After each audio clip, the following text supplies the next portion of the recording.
Hello everyone, I'm Renown Zero. We are back yet again talking about Madam Web posting a $6 million box office opening day, even worse than Morbius. I don't know anyone personally that's seen Morbius or Madam Web.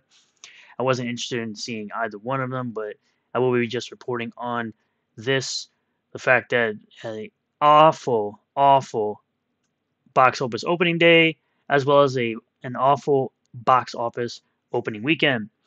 Coming to us from the Fandom Pulse website, Madam Web has officially become the worst performing Sony film at the box office, earning two abysmal trophies for its effort. The first was officially dethroning Morbius as the worst received Sony superhero film, standing at a 14% critic score and a 44% audience score. And the second is bringing in the lowest opening box office at just $6 million at the box office on its first domestic day. No surprise, no one cared about this film. Didn't have Spider-Man. It was basically just characters from Spider-Man, but it wasn't Spider-Man, who's Peter Parker.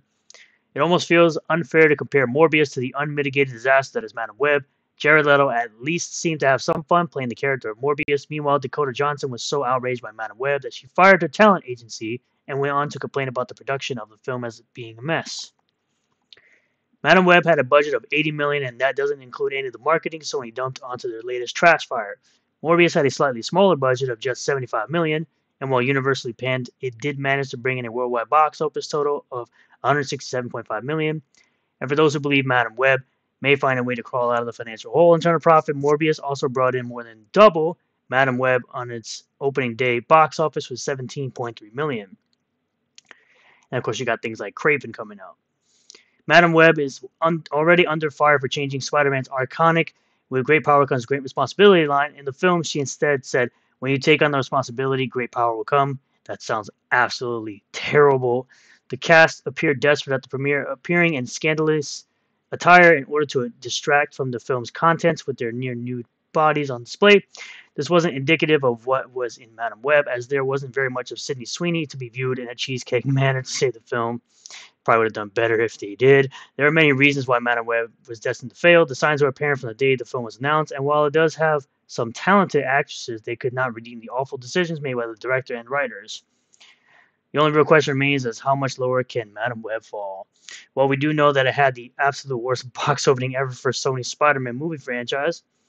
Madam Web hit theaters on Valentine's Day, and the movie is breaking some unfortunate records for Sony. Not only does it have the lowest Rotten Tomato score of any Spider-Man movie made by Sony, but it also had the worst opening weekend of the films. Madam Web managed to make less in 6 days than Morbius did in during its 3-day opening. The newest Marvel venture earned $25.8 million domestically, and of course, for comparison, Spider-Verse did $35.3, Morbius did $39, Amazing Spider-Man 62, and you get the point. The rest of the films did more money. It seems to have pulled in $25.7 million at the international box office, coming to a worldwide total of $51.9 million. It seems to be in the region of having to make about $200 million just to break even on a budget of $80 million. So my thoughts, don't have any interest in this film. It seems like a lot of people don't like this film, considering the low even audience score, and even the critics who are meant to shill for movies like this don't really care for the film. It seems like both the critics and the audience are united on this front of this being terrible, which is crazy considering how well Spider-Man No Way Home did. In my opinion, it's because of Tobey and Andrew, not so much Tom Holland, as it seems like most people liked Andrew and Tobey Maguire's Spider-Man much better than Tom Holland. But at the end of the day, the MCU or the Sony films just continue to drag on, just pulling out nonsense, not having good teams to write a good story, and not much else is coming from Sony. I don't think anybody's interested in Craven or anything Marvel because it seems to be such a dead brand with the amount of flops they've had last year, minus Guardians of the Galaxy Volume 3, which only got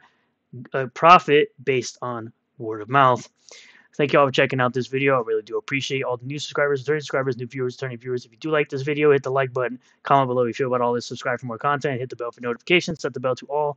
That way you get a notification anytime I post a new video or live stream. I'll see you all in the next one. Peace.